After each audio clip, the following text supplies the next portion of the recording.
வணக்கம். த ஃப்ளிக்ஸ் ஜெட்ஸ் தமிழ் சேனலுக்கு வந்ததுக்கு நன்றி. இந்திய மற்றும் உலக மொழிகளில் உள்ள படம் மற்றும் சீரியல்ஸை அலசி ஆராய்ஞ்சி அக்குவேர் ஆணிவேர் ஆக்கி பார்க்கலாமா வேணாமான்னு நீங்க முடிவு பண்றதுக்கு ஒரு ரேட்டிங் கொடுக்கறது தான் என்னுடைய வேலை. வாங்க இன்னைய வீடியோக்குள்ள போகலாம். இன்னைக்கு நாம பார்க்க போறது நெட்ஃபிளிக்ஸ்ல ஓடிட்டு இருக்கிற த டிப்ளமேட் வெப் சீரிஸோட விமர்சனம். 2 சீசன் வந்திருக்கு இது வரைக்கும். ஆனா மொத்தமாவே 14 எபிசோட் தான். ஒரு 45 நிமிஷம் 50 நிமிஷம் ஓடும் ஒன்னொன்னும். கெரி ரசல் மற்றும் ரூஃபஸ் சீவல் முக்கிய வேடங்களில் நடிச்சிருக்கிற இந்த சீரீஸை எழுதி இயக்கினது டெபரா கான். டிப்ளமேட்டோட கதைக்களம் ரொம்ப வித்தியாசமானது. இந்த கதைக்களத்தில் மோஸ்ட்லி ஹாலிவுட்ல தான் இது வரைக்கும் சினிமாவோ சீரியலோ எடுத்திருக்காங்க. ரொம்ப ஃபேமஸான இந்த house of cards, west wing, V போன்ற பல சீரியல்கள் உண்டு இந்த வரிசையில். இதில் அமெரிக்கன் பிரசிடென்ட், வைஸ் பிரசிடென்ட் மற்றும் பெரிய அந்த மந்திரி லெவலில் உள்ளவங்களோட வேலைகளை பற்றி ரொம்ப டீட்டெயிலாக காட்டுவாங்க. என்ன வேலை அப்படிங்கிறது மட்டும் இல்லாமல் அதை எப்படி செய்கிறாங்க, ஒவ்வொருத்தரையும் சுற்றி அவங்களோட ஆஃபீஸ் ஸ்டாஃபு, மற்ற மந்திரிகள், வேற்று நாட்டு உளவாளிகள், பொலிட்டீஷியன்ஸ், மீடியா, பிஸ்னஸ்மேன்னு எப்படி எல்லாரையும் சமாளித்து அவங்க அந்த வேலைகளை செய்கிறாங்க அப்படிங்கிறத ரொம்ப ரியலிஸ்டிக்காக தத்ரூபமாக நல்ல வெளிச்சம் போட்டு காட்டியிருப்பாங்க இந்த மாதிரி சீரியல்ஸில். நிறைய ஆராய்ச்சியெல்லாம் செஞ்சு எழுதப்பட வேண்டிய கதைகள் இது. ஆனால் ரியலிஸ்டிக்காக இருந்தாலும் போர் அடிக்காம நல்ல டிராமா எலிமெண்ட்ஸ், அழுத்தமான கதாபாத்திரங்கள், விறுவிறுப்பான திரைக்கதைன்னு நம்மளை அங்கே எங்கே நகர விடாம கட்டி போடுற அளவுக்கு இந்த சீரியல்ஸ் எல்லாம் வந்திருக்கு. ஒரு நாட்டுக்கு தூதரா போறவங்களையும் அவங்க கீழே எம்பசியில முக்கிய பொறுப்புகள்ல இருக்கிறவங்களையும் டிப்ளமேட், அதாவது ராஜதந்திரி அப்படின்னு சொல்லுவாங்க. இவங்க வேலை என்னன்னா, வேற நாடுகள்ல தன் நாட்டோட தேவைகள், வேலைகளை எப்படி சாதிச்சுக்கிறாங்க, அதுக்கு என்னென்ன கஷ்டப்படுறாங்க அப்படிங்கிறத ரொம்ப ரியலிஸ்டிக்கா காட்டியிருப்பாங்க. இந்த கதைக்களமே ரொம்பவே வித்தியாசமா புதுமையா இருக்கு.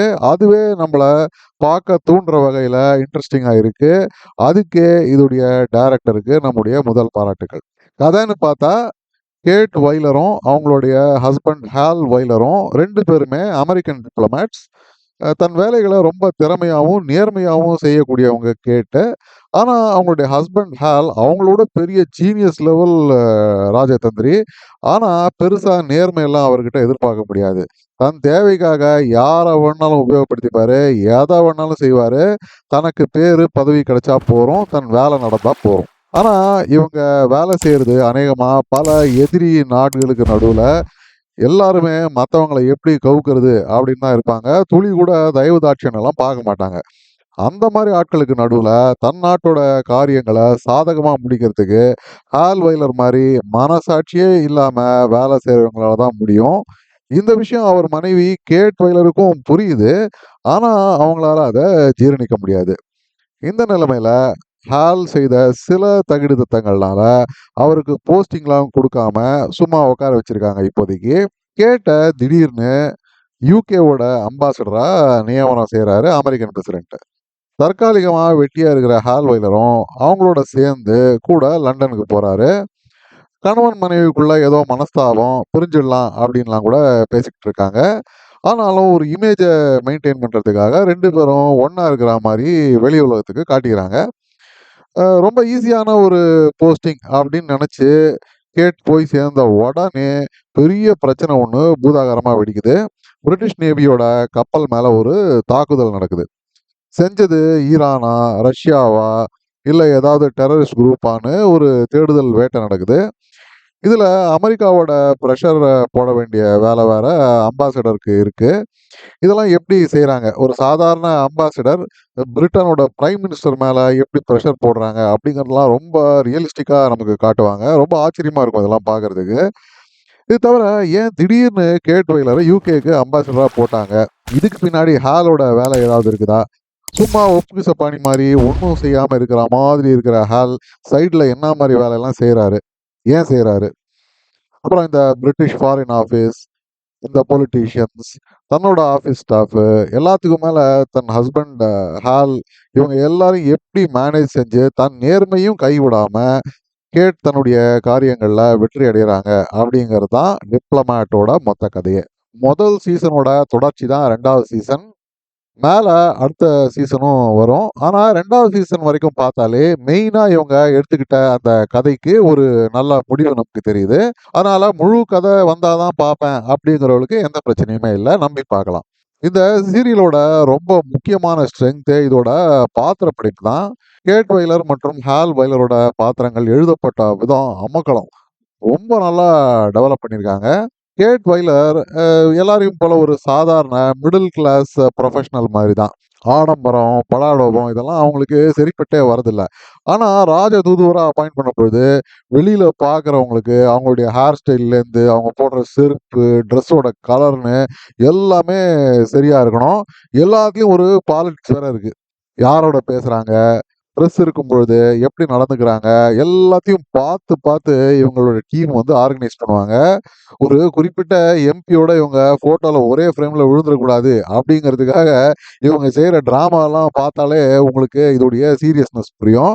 எல்லாத்துக்குமே ஏன் செய்றோம் அப்படிங்கிறத ரொம்ப அழகா விளக்கம் வேற குடுத்துருப்பாங்க. இதுக்கு நடுவுல இவங்க ஹஸ்பண்ட் செய்ற அந்த தகுதிதத்த வேலைகள் எல்லாத்தையும் மீறி தன் பாணியில இவங்க எப்படி வேலைகள நிறைவேத்துறாங்க அப்படிங்கிறது ரொம்பவே நல்லா எழுதியிருக்காங்க. அதே மாரி ஹால்வைலர் பாத்திரமும். அவர் செய்ற வேலைகள்லாம் நேர்மையே இருக்காது. மனசாட்சியே இல்லாம தான் வேலை செய்வாரு அப்படின்ற மாரி காமிச்சாலும், அந்த மாரி கஷ்டமான வேலைகள நிறைவேத்தணும்னா, இந்த மாரி ஆட்களும் ஒரு நாட்டுக்கு தேவைப்படுவாங்க. அப்படிங்கிறதையும் ரொம்ப அழகா பல சிச்சுவேஷன்ஸ்ல நமக்கு விளக்கியிருப்பாங்க. நல்லது, கெட்டது அப்படிங்கிறதெல்லாம் எல்லா சிச்சுவேஷன்லயும் தெளிவா பார்க்க முடியாது. நம்ம ஊர் சாணக்கியன் செய்ற மாரி, அந்த ராஜதந்திர வேலைகள்லாம் பார்த்தா, அதுல நியாயம், தர்மம் அப்படிலாம் பார்க்க முடியாது. அந்த வேலை சக்சஸ்ஃபுல்லா ஆகணும். அவ்வளோதான். இந்த பாத்திரமும் அது மாரி ஒரு பாத்திரம் தான். நம்மால இத ஒரேடியா வெறுத்து ஒதுக்கவும் முடியாது. இன்ஃபாக்ட் கணவன் மனைவிக்குள்ள இந்த பெர்சனாலிட்டி டிஃபரன்ஸ்னால அடிக்கடி அடிதடி சண்டை வரும். ஆனாலும் அதுக்கும் நடுவுல பரஸ்பரம் இவங்களுக்குள்ள ஒரு அன்பு, ஒரு மரியாதை, ஒரு நட்பு இருக்கிறத கூட ரொம்ப அழகா பல காட்சிகள்ல காட்டுவாங்க. கணவர் செய்ற இந்த மாரி வேலைகள்லாம் பொறுக்காம, ஆஃபீஸ் ரூம்ல வச்சு காய்ச்சு மூச்சுன்னு கேட்டு அவங்கள கத்தி தீர்த்துருவாங்க. பிறகு அவர் செஞ்ச வேலைக்கான காரணம் புரிஞ்சு கொஞ்சம் சாந்தமாயிடுவாங்க. மன்னிப்பும் கேட்டுப்பாங்க. ஹால் வெய்லர் இதுக்கெல்லாம் அசரவே மாட்டாரு. கோவப்படாம அமைதியா டீல் பண்ணுவாரு. டைவர்ஸ் வாங்கி பிரிஞ்சிடலாம் அப்படின்னு பேசுற கேட்டு, அடுத்த காட்சியிலேயே டைனிங் டேபிள்ல 100 ஐட்டம் இருக்கும். இருந்தாலும் தன்னுடைய கணவர் ஹால்வைலர் ஒரு சின்ன பிளேட்ல ஒரு 4 ஐட்டம் எடுத்து வச்சிருப்பாரு. அத மட்டும் தான் எடுத்து சாப்பிடுவாங்க. பல தடவ இந்த மாரி நமக்கு காட்டுவாங்க. இந்த மாரி ஒரு அந்யோன்யமான ஜோடி இவங்களோடது. ரொம்பவே மெச்சூரா சித்தரிக்கப்பட்ட பாத்திரங்கள் இவை. நடிப்பும் அபாரம். கெரி ரசல் மற்றும் ரூஃபஸ் செவல் 2 பேருமே இந்த கேட் மற்றும் ஹால் பாத்திரங்கள நல்லா புரிஞ்சுகிட்டு அமர்க்களமா நடிச்சிருக்காங்க. இன்ஃபாக்ட் எல்லாருமே நடிப்புல ரொம்பவே அபாரமான திறமையோட நடிச்சிருக்காங்க அப்படிங்கிறது தான் என்னுடைய அபிப்பிராயம். எல்லாருக்கும் நம்முடைய பாராட்டுக்கள். அடுத்த பெரிய பிளஸ் இதுடைய திரைக்கதை. விறுவிறுப்பு தான். உட்கார்ந்தா மொத்த எபிசோடையும் பார்த்து முடிக்காம நம்மளால எழுந்துக்கவே முடியாது. ஒவ்வொரு முறையும் இதுதான் நடக்குது. இவங்க தான் இந்த தப்பு செய்ற ஆட்கள் அப்படின்னு நினைக்கும் பொழுது அடுத்த ட்விஸ்ட் எல்லாத்தையுமே புரட்டி போட்டுரும். புது புது பரிமாணங்கள நமக்கு காட்டும். ரொம்பவே டாப் நாட்ச் ஒர்க். மத்தபடி புரொடக்ஷன் வேல்யூஸ் இந்த set, camera work, CGI, background ஸ்கோர்ன்னு எல்லாமே பெரிய பட்ஜெட்ல ஹாலிவுட் ரேஞ்சில தான் இருக்கு.